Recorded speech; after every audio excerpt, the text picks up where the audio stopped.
امروز میخوایم انواع فاندیشن یا کرم پودر رو با هم دیگه بررسی کنیم، ببینیم چیا هستن و چه مدلایی ما احتیاج داریم برای پوست خودمون. خب انواع کرم پودر هست مایع مثل این، پودر مثل این، استیک یا صابونی مثل ایشون و اسپری مثل این. خب قبل از اینکه به بررسی این فاندیشن یا کرم پودر رو بپردازیم که ببینیم چی به چه درد چه پوستی میخوره، اول همه میخوایم در مورد رنگا صحبت کنیم. انواع رنگای ما از روشن به تیره دسته‌بندی میشه. یکی پوستش سفید روشنه، یکی پوستش سبز است تیره تره. خب ولی علاوه بر این، بجز این که ما یک سری رنگ داریم، یک سری آندرتون یا زیر رنگ داریم که اون زیر رنگامون طبقه بندی میشه که اولیش هست نوترال یا ان یا خنثی که هیچ تمایلی به هیچ طرفی نداره، ولی دومی هست از صورتی به قرمز، سومی هست از زرد به سبز. من همونجوری گفتم 1 و 2 3 منظور خاصی نداشتم، فقط این که برای اینکه به شما نشون بدم که زیر رنگ پوستمون یه رنگ دیگه هم وجود داره. مثل من الان رنگ پوستم تیر است، ولی زیر پوستم چه رنگیه؟ زیر پوستم آندرتونم، زیر رنگ پوستم زرد به سمت سبزه یا همون زیتونی، برای همین به من میگن سبزه. پس اگه میگن سبزه، رنگ سبزه، برای چی میگن؟ اون آندرتون رو دارن، راجع به آندرتون صحبت میکنن. حالا یکی هست صورتش مثلا رنگ پوستش تیره است ولی رنگ زیر پوستش بیشتر به قرمزی میخوره، برای همین اگه مثلا من کنار اون قرار بگیرم، من کاملا زردم، اون قرمزه. اینا کاملا مشخص میشه وقتی کنار هم دیگه بذاریم رنگامونو. همینطور مثلا میتونیم رنگ سفید روشن‌تر داشته باشیم ولی آندرتونمون زرد باشه یا آندرتونمون قرمز باشه، صورتی باشه. معمولا وقتی رنگای پوستمون روشن‌تره، آندرتونامون صورتی یا زرده. هرچی به سمت تیره تر بریم، آندرتونامون یا قرمز میشه یا سبز یا همون زیتونی میشه. برای همینه که بعضی وقتا مثلا میبینیم که یه نفر کرم پودر زاده، اولش به نظرش خیلی هم خوب میاد، میگه به به چقدر رنگ صورتی خوشگل به صورتم دادم، تو طول روز که میگذره یا میبینی آقا جان رنگ شد توسی یا رنگ میشه نارنجی، رنگ عوض میشه. برای چی؟ برای اینکه اون آندرتون با آندرتونی که ما انتخاب کردیم نمیخوره. پس اولین چیزی که همیشه باید حواسمون باشه اینه که رنگی که انتخاب میکنیم جدا از اینکه تیره است یا روشنه، باید نگاه بکنیم ببینیم آندرتون یا زیر رنگش چه رنگیه. خیلی هم راحته، فقط کافیه که نه روی دست، روی صورت امتحان کنید. همیشه بزنید اینجا، بزنید رو صورتتون، یه ذره هم نزدیک گردنتون باشه، بعد به مدت مثلا 5 دقیقه الی 10 دقیقه صبر کنید، متوجه میشین که اون رنگ هم رنگ پوستتون هست یا نه.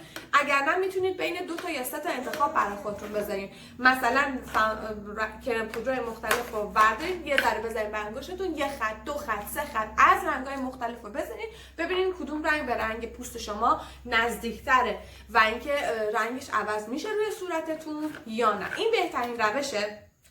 یه چیز دیگه ای که هست، معمولا روی اونایی که میدونن که زیر پوستشون چه رنگیه، مثلا میدونن که زیر پوستشون زرده یا مثلا قرمز یا صورتیه، فقط کافیه که نگاه بکنن به فاندیشناشون. معمولا روی فاندیشن ها اسمی که روی کرم پودر هست مشخص میکنه که آندرتونشون هم چه جوریه. یه سری حرفای مخصوص به خودشون دارن، مثل Y، W یا G که به معنی Y به معنی یلو، W به معنی وارم یا G به معنی گلد هست که اینا مربوط به زیر رنگ های زرد به سبز هست. اونایی که آندرتون قرمز یا صورتی دارن به معنی یه سری هست به نام R به نام رد یا قرمز، C به معنی cold و P به معنی پرل که اینا معمولا آندرتوناشون رنگ صورتی به قرمز داره. یه سری هم هستن که اصلا بر اساس اسم هستن، مثلا مارک تو فیس من میدونم که همیشه اسمایی که انتخاب میکنه سنو باف، نمیدونم اینجور چیزا رو انتخاب میکنه که تو میتونی حدس بزنی بر اساس اون اسم رنگ چجوریه، یا نارس که بر اساس رنگی که داره اسم شهرها یا اون مناطقی که اون مردماش معمولا اون رنگی رو انتخاب میکنه. مثلا مونبلان نمیدونم یا حالا حضور ذهن ندارم ولی میدونم مثلا رنگ‌های روشن‌تر مربوط به مناطق سردسیر رو نمیدونم کلد و این حرفاست. من اون رنگ‌های تیره‌تر من تا سیاه و رنگ‌های فوق‌العاده تیره رو معمولا مناطق مثلا آفریقایی مناطق آفریقایی انتخاب میکنه بر اساس رنگ پوستشون. پس اینطوری میتونین کاملا متوجه بشین. یه روش دیگه میخوام بهتون یاد بدم که 100% نیست ولی خیلی خوبه برای اینکه تقریبا متوجه بشیم که اون رنگ برای شما مناسب هست و اگر تغییر رنگ بده چجوریه. اینی که قبل از اینکه اینو بگم بهتون بگم که بعضی از کرم پودرها رنگ عوض میکنن. اکثر کرم پودرها روی پوست رنگ عوض میکنن. یعنی چی؟ یعنی به مرور زمان اون بیسی که دارن رو بیشتر به خودشون روی پوست شما نشون میدن. چرا؟ چون میاد با شیمی پوست شما قاطی میشه، با عرقتون قاطی میشه، با ترکیبات شیمی قاطی میشه، دیگه اون رنگ واقعی که روی پوست شما هست رو نشون میده. حالا ما از کجا میفهمیم که مثلا اگه یک کرم پود بزنیم به مرور زمان چه رنگی میگیره؟ چون بعضی وقتا ممکنه تو طول روز این رنگ عوض بشه. فقط کافیه یه ذره از کرم پود رو روی دستمون بزنیم، یک مقدار از روغن، فقط روغن روی دستمون بزنیم روی اون. الان نگاه کنیم من اینو میذارم، این با روغن ترکیب شده. بعد یه مدت میبینیم که این چه رنگیه. خب حالا من رنگ اورجینالشم، رنگ قبلشم میذارم.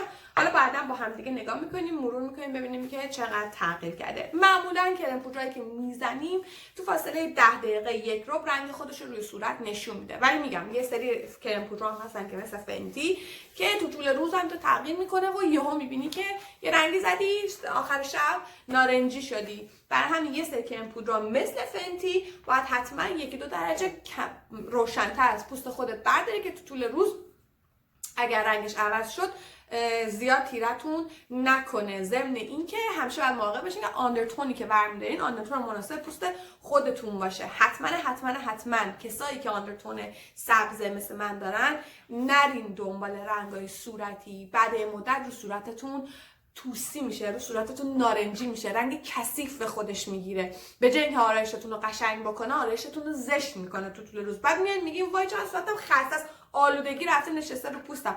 سوای اون رنگ اشتباهیه که انتخاب کردیم گذاشتیم رو صورتمون، تو طول زمان اون رنگ بدو به خودش گرفته. پس خیلی مراقب آندرتون باشید، خیلی مهمه. اینایی هم که بهتون گفتم فقط نگاه کنیم ببینیم که الان این رنگا داره تغییر میکنه. اگه من همینجا الان خودم متوجه شدم که این رنگ خود تیره تر شده، میبینی یه ذره تیره تر، این هنوز زرده ولی این داره میره به سمت نارنجی. برای همینه که حتما دقت بکنیم که چه رنگی رو برمیداریم. میگم یه خود حالا من راجع به فاندیشن‌های مختلف سعی میکنم مارک‌های مختلف یه ذره صحبت بکنم تا اونجا که داشته باشم بهتون نشون میدم، حرف میزنم. اگه سوال دارین، اگه چیزی هست که میخواین بیشتر راجبش بدونین حتما با من در میون بذارین، من بهتون میگم. این دختر منه که سر صدا میکنه، نگران نباشین اتفاقی نمیفته، این فقط یه زلزله کوچیک پشت دوربینه. خلاصه این از اینو فکر میکنم تقریبا همه چیز راجع به بیس فاندیشن یا کرم پود بهتون گفتم، ولی ویدیوهای دیگه ای داریم که توضیح میدم که انواع فاندیشن، اون تکسچراش یا اون بیسش به چه چیزی مربوطه، چه کسی پودری استفاده میکنه، چه کسی مایع استفاده میکنه، چه کسی اسپری استفاده میکنه. اینا رو براتون توضیح میدم. یه ذره در مورد مارکا هم باهاتون حرف میزنم و امیدوارم که این ویدیو رو دوست داشته باشید. با لایکاتون، با فالو کردناتون به من نشون بدین که به این ویدیو علاقه دارین. من بیشتر مشتاق میشم که براتون ویدیوهای بیشتری درست بکنم. دوستتون دارم، مراقب خودتون باشین. فعلا خدا نگهدار.